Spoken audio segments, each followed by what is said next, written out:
Hello, मेरा नाम Lillian है और मैं कभी पहले पहली नजर के प्यार में यकीन नहीं करती थी। बचपन से ही मेरी जिंदगी बिल्कुल प्लान थी। मेरे पेरेंट्स मेरे लिए सब कुछ डिसाइड करते थे। मैं कहाँ पढ़ूंगी, मुझे क्या पहनना चाहिए और यहाँ तक कि ये भी कि मुझे किससे दोस्ती करनी चाहिए। My family owned a chain of beauty saloons, इसलिए मुझे शुरू से पता था कि यूनिवर्सिटी के बाद मुझे क्या करना है। उन्होंने एडम के साथ मेरी शादी भी तय कर दी थी। हमारे पेरेंट्स बहुत पुराने दोस्त थे और अपनी दोस्ती को रिश्तेदारी में बदलना चाहते थे। एडम हैंडसम और फनी था, लेकिन उसे पढ़ाई करना बिल्कुल भी पसंद नहीं था। वो अक्सर लेक्चर स्किप कर देता था और अपने पेरेंट्स के पैसों पर जीता था। मेरे ट्यूशन के लिए भी मेरे पेरेंट्स ही पे करते थे, लेकिन कम से कम मैं मेहनत तो करती थी। It probably may seem weird to you, but I never rebelled against my parents. मुझे उनकी किसी भी चीज से एतराज नहीं था, लेकिन फिर अचानक सब कुछ बदल गया। एक दिन एडम ने मुझे एक रेस्टोरेंट में इनवाइट किया। वहाँ का खाना काफी अच्छा था और मुझे वहाँ का लाइव म्यूजिक बहुत पसंद आया। काफी रोमांटिक एटमॉस्फेयर था, लेकिन न जाने क्यों मैं बहुत अनकंफर्टेबल फील कर रही थी। उस वक्त जब मैंने एडम को देखा तो मुझे रियलाइज हुआ कि मैं बस उसे एक फ्रेंड की तरह देखती हूँ। हे लिसन, क्या तुम्हें ऐसा कभी लगता है कि तुम किसी और की जिंदगी जी रहे हो? हम सिर्फ इसलिए डेट कर रहे हैं क्योंकि हमारे पेरेंट्स ने हमारे लिए ये डिसाइड किया है। एक्चुअली मैं तो तुम्हें इसलिए डेट कर रहा हूँ बिकॉज मैं तुम्हें पसंद करता हूँ। Do you not feel the same way? शुरू में एडम सिर्फ हैरान था, लेकिन उसके बाद उसने मुझ पर चिल्लाना शुरू कर दिया। वो भी बस इसलिए क्योंकि मैंने उससे अपने दिल की बात शेयर की। मैं काफी हर्ट थी, इसलिए तुरंत मैं वहाँ से उठकर चली गई। टैक्सी में जाने की बजाय मैंने रात के वक्त शहर में टहलने का सोचा। मुझे ये भी नहीं पता था कि मैं कहाँ जा रही हूँ। जल्दी ही मैं एक गली में मुड़ गई और मुझे किसी बार से तेज म्यूजिक की आवाज सुनाई दी। मुझे क्लब जाना बिल्कुल पसंद नहीं था, लेकिन उस वक्त मैं बस खुद को शांत करना चाहती थी और कुछ रिबेलियस करना चाहती थी। एडम ने मुझे दरवाजे पर ही रोक लिया और मेरा हाथ पकड़ लिया। पता नहीं वो कब से मेरा पीछा कर रहा था। तुम क्या कर रही हो? क्या तुम सच में इस घटिया जगह पर जाना चाहती हो? मैंने अपनी बाहें खींच ली और अंदर चली गई। इस बार एडम मेरे पीछे नहीं आया। बार के अंदर अच्छी खासी भीड़ थी। म्यूजिक बहुत तेज था और सब लोग डांस कर रहे थे। यूजुअली ऐसी जगहों पर मैं जाती नहीं थी, लेकिन मुझे वहाँ अच्छा लगा। मैं एक खाली टेबल पर बैठ गई। एटलीस्ट मुझे तो वो खाली लगा, लेकिन तभी वहाँ पर एक कपल आ गया। उस लड़की ने चिढ़ते हुए कहा कि वो उनका टेबल है। Oh, come on, Shaina. There's still enough space if this beautiful stranger wants to join us. उस लड़के का चेहरा जाना पहचाना सा लग रहा था। आखिर मैंने उसे कहाँ देखा था? ऑफ कोर्स हम एक ही यूनिवर्सिटी में पढ़ते थे, लेकिन हमारा कभी आमना सामना नहीं हुआ और हमने एक दूसरे से बात भी नहीं की थी। वो मेरे बगल में आकर बैठ गए और उसके बाद हमारे बीच बातें शुरू हो गई। जय और शाइना दोस्त थे और उन्होंने पास ही में एक रूम किराए पर ले रखा था। जय had a state funded scholarship. वो दिन में पढ़ता था, शाम को बार में पार्ट टाइम जॉब करता था और खाली टाइम में अपने खुद के प्रोजेक्ट पर काम करता था। वो एडम से बहुत अलग था और पूरी तरह से अपने ऊपर डिपेंडेंट था, इसलिए मेरी नजरों में उसकी इज्जत और बढ़ गई। हम तीनों ने खूब डांस और मस्ती की। I gave it my all on the dance floor and felt so happy and free. मैं नहीं चाहती थी कि वो रात खत्म हो। जब मेरे फ्रेंड्स के जाने का टाइम हो गया तो जय ने कहा कि वो मुझे घर छोड़ देगा। रास्ते भर हम खूब हंसे। जय से बात करना बहुत आसान था। सोते वक्त भी मैं बार बार हमारी मुलाकात के बारे में ही सोच रही थी और अचानक मुझे रियलाइज हुआ कि मुझे उससे प्यार हो गया है। Yes, I had fallen in love with the guy I had just met. सुबह के टाइम एडम फूलों के बुके के साथ मेरे पास आया। उसने अपने रूड बिहेवियर और मुझे छोड़ के जाने के लिए मुझसे माफी मांगी। मैंने उससे कहा कि मैंने उसे माफ कर दिया, लेकिन सच कहूँ तो मैं उसके बारे में सोच भी नहीं रही थी। उसने मुझे यूनिवर्सिटी तक छोड़ा और फिर वहाँ से जाने लगा। तुम क्या फिर से क्लास स्किप कर रहे हो? बेबी, मेरे पास पहले ही इतना कुछ है, तो मैं इस बोरिंग क्लास पर अपना टाइम क्यों वेस्ट करूं? पहली लेक्चर के बाद मैं बाहर आई और अचानक मैं जय से टकरा गई। उसे देखकर लगा कि वो मुझे देखकर खुश है और उसके बाद हमने पूरे ब्रेक के दौरान बातें की। ये मेरे लिए भी हैरानी की बात थी कि मैंने उसे अपने डाउट्स के बारे में बताया। मैं कंफ्यूज थी और मुझे एडवाइस की जरूरत थी। क्या मैं वो कर रही थी जो मैं चाहती थी या बस अपने पेरेंट्स को खुश करने की कोशिश कर रही थी? You know, हम दोनों की लाइफ काफी सिमिलर है। मेरे पेरेंट्स भी मुझे कंट्रोल करने की कोशिश करते रहते थे, इसलिए एक दिन मैंने उन्हें छोड़ दिया और फिर वैसे जीना शुरू कर दिया जैसे मैं जीना चाहता था। मैं ये नहीं बोल रहा कि तुम्हें भी अपनी फैमिली को मेरी तरह छोड़ देना चाहिए, लेकिन एक बार एटलीस्ट अपने दिल की सुनो। उस दिन के बाद से मैंने और जय ने एक साथ बहुत सारा टाइम स्पेंड करना शुरू कर दिया। एक दिन मैंने उसे कुछ लोगों से आर्ग्यू करते देखा। उन्होंने काले सूट्स और सनग्लासेस पहन रखे थे। जय उनसे किसी बात पर बहस कर रहा था और उन पर चिल्ला रहा था, लेकिन जैसे ही उसने मुझे नोटिस किया तो वो तुरंत रुक गया। उन स्ट्रेंज लोगों के जाने के बाद मैंने उससे उन लोगों के बारे में पूछा, लेकिन जय ने जवाब नहीं दिया और तुरंत बात बदल दी। उसके बाद मैंने उससे कोई और सवाल नहीं पूछा और जल्दी ही इसके बारे में मैं तो भूल भी गई। धीरे धीरे हमारे यूजुअल वॉक्स डेट्स में बदलने लगे और फिर एक दिन हम अम्यूजमेंट पार्क में गए और वहाँ पर जय ने मुझे किस किया। उसी दिन शाम को मैंने एडम से मिलकर बोल दिया कि हमें ब्रेकअप करना होगा। He was furious। मुझे पता है तुम ये सब उस भिखारी की वजह से कर रही हो। मैंने कई बार तुम दोनों को एक साथ देखा है। तुम्हें इसका बहुत रिग्रेट होगा लिलियन। बाद में मेरे पास रोते हुए मत आना। उससे बात करने के बाद मुझे बहुत बुरा फील हो रहा था। मैंने अपने पेरेंट्स को सब कुछ बताने का फैसला किया। मुझे उम्मीद थी कि वो सपोर्ट करेंगे, लेकिन वैसा कुछ नहीं हुआ। जब डैड को ये पता चला कि मैं जय को लाइक करती हूँ और उसके लिए एडम को छोड़ रही हूँ,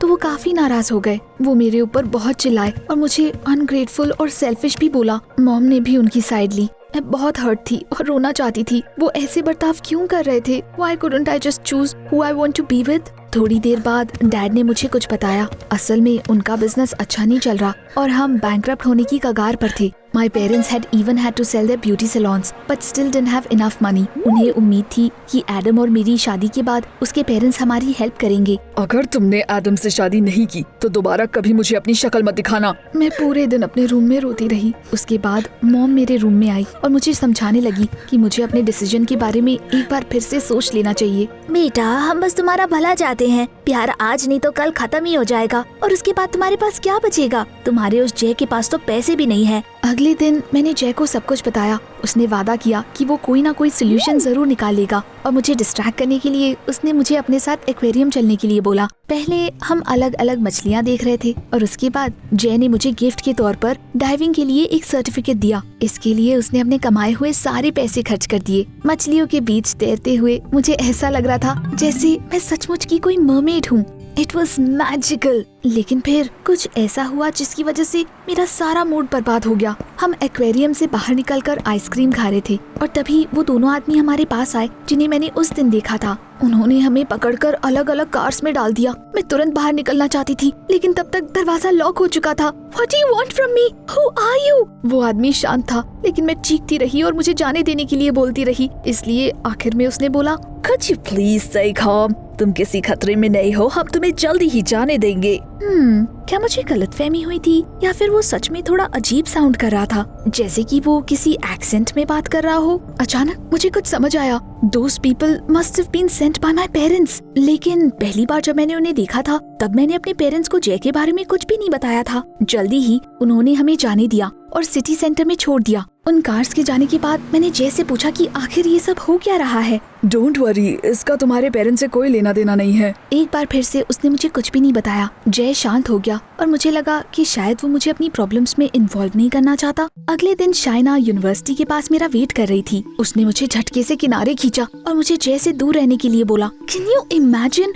वर दे किडिंग मी? उस वक्त मैं समझ गई कि शाइना जय को सिर्फ अपना दोस्त नहीं मानती, वो भी उससे प्यार करती थी। लेकिन उस वक्त मेरी खुद की लाइफ में इतनी सारी प्रॉब्लम्स थी कि मैं किसी और की प्रॉब्लम्स में इन्वॉल्व नहीं होना चाहती थी। इसलिए मैंने बोला, देखो, हमारे रिलेशनशिप से तुम्हारा कोई लेना देना नहीं है। वैसे भी तुम उसको डंप कर दोगी और मैं उसको इसकी वजह से परेशान होते हुए नहीं देखना चाहती। मैं पूरे दिन हमारी कॉन्वर्सेशन के बारे में सोचती रही और इसकी वजह से मैं अपनी पढ़ाई पर भी फोकस नहीं कर पा रही थी। लास्ट लेक्चर में अचानक मेरी डेस्क पर एक नोट गिरा। उसमें लिखा था कि क्लासेस के बाद जय लेक्चर हॉल नंबर 15 में मेरा वेट करेगा। ऑफ कोर्स, लेक्चर के बाद मैं तुरंत वहाँ पर चली गई। लेकिन जैसे ही मैंने दरवाजा खोला, वहाँ पर मुझे जय की बजाय एडम दिखाई दिया। उसने मेरा हाथ अपने हाथों में लेकर बोला, लिलियन, चलो सब कुछ भूलकर एक नई शुरुआत करते हैं। प्लीज मुझे एक और मौका दे दो। Listen, I really don't have any issues with you, but मैं जय से प्यार करती हूँ और उसने मुझे अपनी बात पूरी नहीं करने दी और अचानक मुझे किस कर लिया। मैं इतनी कंफ्यूज थी कि शुरू में तो मैंने उसे पुश भी नहीं किया, लेकिन तभी जय दरवाजे के पास आया। आई न्यू अब बहुत देर हो चुकी थी। उसके पीछे से शाइना झांक रही थी और काफी खुश लग रही थी। They had set it up। Shaina और एडम ने ये सब कुछ प्लान किया और जय को वहाँ पर बुला लिया। मैंने जय को समझाने की बहुत कोशिश की, लेकिन वो मेरी बात सुने बिना वहाँ से चला गया। उसने मेरा फोन उठाना भी बंद कर दिया और अगले दिन यूनिवर्सिटी भी नहीं आया। मुझे उम्मीद थी कि वो जल्दी ही मुझे दिखाई देगा, लेकिन टाइम बीतता गया और वो नहीं आया। He was nowhere to be found। मुझे शक होने लगा कि कहीं उसके गायब होने में उन स्ट्रेंज आदमियों का हाथ तो नहीं था, कहीं उन्होंने उसे कुछ कर तो नहीं दिया था। मैंने पुलिस से कांटेक्ट करने की कोशिश की, लेकिन कोई मेरी बात सुनने को तैयार नहीं था। मैं कई दिनों तक अपने रूम से बाहर नहीं निकली। मैंने एडम से भी ज्यादा लेक्चर स्किप कर दिए। मेरे पेरेंट्स ने मेरे लिए डॉक्टर बुला लिया, लेकिन उन्होंने बताया कि मैं बस दुखी और परेशान हूँ, इसलिए उन्होंने मुझे बस रेस्ट करने की सलाह दी और कुछ विटामिन प्रिस्क्राइब कर दिए। एक दिन काफी अजीब चीज हुई। मेरे पेरेंट्स ने मेरे पास आकर बोला कि वो मुझसे नाराज नहीं है। They accepted my decision and promised not to make me marry Adam anymore. उनकी बात से मैं काफी हैरान थी। मैंने उनमें से किसी से भी ऐसी उम्मीद नहीं की थी, खासकर मेरे डैड से तो बिल्कुल भी नहीं। हमें एक्चुअली लंदन के एक इम्पोर्टेंट इवेंट में इनवाइट किया गया है। वहाँ पर लोकल एरिस्टोक्रेसी और दूसरे देशों के इन्फ्लुएंशियल लोग भी होंगे। अगर हमारी किस्मत अच्छी हुई तो हमें वहाँ नए पार्टनर्स मिल जाएंगे। लिलियन, तुम्हें भी हमारे साथ चलना चाहिए। तुमने इस कमरे में बंद होकर काफी टाइम बिता दिया है। मैं इंग्लैंड नहीं जाना चाहती थी। सच कहूँ तो मेरा कहीं जाने का मन नहीं था, लेकिन आखिर में मैं तैयार हो गई। अगले दिन मॉम मुझे शॉपिंग पर ले गई। हमने कई ड्रेसेस और ज्वेलरी ट्राई की। मॉम ने मेरे लिए खुद बहुत सारे आउटफिट्स चूज किए। मुझे तभी शक हो जाना चाहिए था, बट उस वक्त मुझे कुछ समझ नहीं आया। इंग्लैंड में हम एक खूबसूरत से 3 मंजिले के घर में रुके थे। डैड ने बताया कि इवेंट ऑर्गेनाइजर्स ने वो घर हमारे लिए रेंट किया था। वहाँ पर हमारे लिए कई रूम्स थे, a bedroom, a bathroom and even a dressing room. ऐसा लग रहा था कि वो एरिस्टोक्रेट्स सचमुच काफी अमीर थे। दोपहर में मॉम ने मेकअप आर्टिस्ट और हेयर ड्रेसर्स को बुलाया। उन्होंने हमारा मेकअप किया और बाल बनाए। मॉम इस पर पूरा ध्यान दे रही थी कि मैं बिल्कुल perfect लगूं। She even yelled at the makeup artist and made him redo everything several times. शाम को हमें वेन्यू पर ले जाने के लिए एक कार भेजी गई थी। पता नहीं क्यों उस ड्राइवर का फेस काफी जाना पहचाना सा लग रहा था। मैं बार बार याद करने की कोशिश कर रही थी कि आखिर मैंने उसे कहाँ देखा है। जब हम एक पॉश मैंशन के पास रुके तब अचानक मुझे समझ आ गया, वो ड्राइवर उन आदमियों में से एक था जो जय का पीछा कर रहे थे। लेकिन डिफरेंस इतना था कि अभी उन्होंने ग्लासेस नहीं पहन रखे थे। Wait, no, that made no sense. Of course it couldn't be him. वो आदमी लंदन में क्यों होगा? उस इवेंट में बहुत सारे गेस्ट आए हुए थे। हमें तुरंत सबसे मिलाया जा रहा था और मुझे किसी का नाम याद रखने का टाइम भी नहीं मिल पा रहा था। लेकिन जल्दी ही मुझे कुछ इंटरेस्टिंग पता चला। असल में वो इवेंट जेम्स नाम के एक रिच एयर के ऑनर में रखा गया था। वो बहुत टाइम के बाद अपने घर वापस आए थे। मॉम ने मुझे कोने में ले जाकर फुसफुसाते हुए बोला, Get to know him. He is the most eligible bachelor here. अगर उसने तुम्हें पसंद कर लिया तो। इतना सुनकर मैंने उनकी कोई बात नहीं सुनी। अब मुझे पता चल गया था कि मेरे पेरेंट्स मुझे वहाँ पर क्यों लेकर आए थे और क्यों मेरी मॉम मुझे परफेक्ट बनाने की कोशिश कर रही थी। जब एडम के साथ मेरे रिश्ते की बात नहीं बनी तो उन्होंने किसी और के साथ मेरी शादी करवाने का फैसला कर लिया। मैं इन सब से तंग आ गई थी। मेरा पूरा मूड खराब हो चुका था, इसलिए मैंने वहाँ से जाने का सोचा। मेरे पेरेंट्स ने मुझे रोकने की कोशिश की, लेकिन अब मुझे उनकी कोई परवाह नहीं थी। मैं दरवाजे के पास पहुँचने ही वाली थी कि तभी वहाँ पर अनाउंस हुआ कि जेम्स गेस्ट से मिलने के लिए बाहर आ गए हैं। I turned around and I froze when I saw him. नहीं, ये पॉसिबल नहीं था। बट जय गेस्ट को देखकर मुस्कुराते हुए मेरी ही तरफ आ रहा था। Was he the rich heir? उस शौक के खत्म होने के बाद मैं उसे देखकर खुश हो गई, लेकिन जैसे ही वो मेरे सामने आकर खड़ा हुआ मेरी खुशी गुस्से में बदल गई। You've been lying to me this whole time। और मैं बेवकूफों की तरह परेशान हो रही थी कि कहीं तुम्हें कुछ हो ना गया हो। मैं पुलिस के पास भी गई थी, मैं इतनी दुखी थी कि मेरी आंखों से आंसू छलक रहे थे। मैं भागकर गार्डन में चली गई और फाउंटेन के पास जाकर बैठ गई। जय भी दौड़ता हुआ मेरे पीछे पीछे आ गया और चुपचाप मेरे बगल में बैठ गया। लिलियन, मैंने तुमसे कोई झूठ नहीं बोला। मैंने बस तुम्हें सारी सच्चाई नहीं बताई। यूनिवर्सिटी में मुझे समझ आ गया था कि तुम्हें फ्रेम किया गया है। मेरी वजह से तुम्हारा अपने पेरेंट्स से झगड़ा हो गया था और वो सब फिक्स करने का बस एक ही तरीका था कि मैं अपनी फैमिली के पास आ जाऊं। अब एक बार फिर से मेरे पास स्टेटस और दौलत दोनों है, इसलिए अब तुम्हारे पेरेंट्स को हमारे एक साथ होने से कोई प्रॉब्लम नहीं होगी। To be honest, I had absolutely no words to describe what I was feeling. मुझे यकीन नहीं हो रहा था कि ये सब सच में हो रहा है। और वो काले कपड़े वाले लोग कौन थे? वो लोग एक्चुअली मेरे फैमिली के सिक्योरिटी गार्ड्स थे।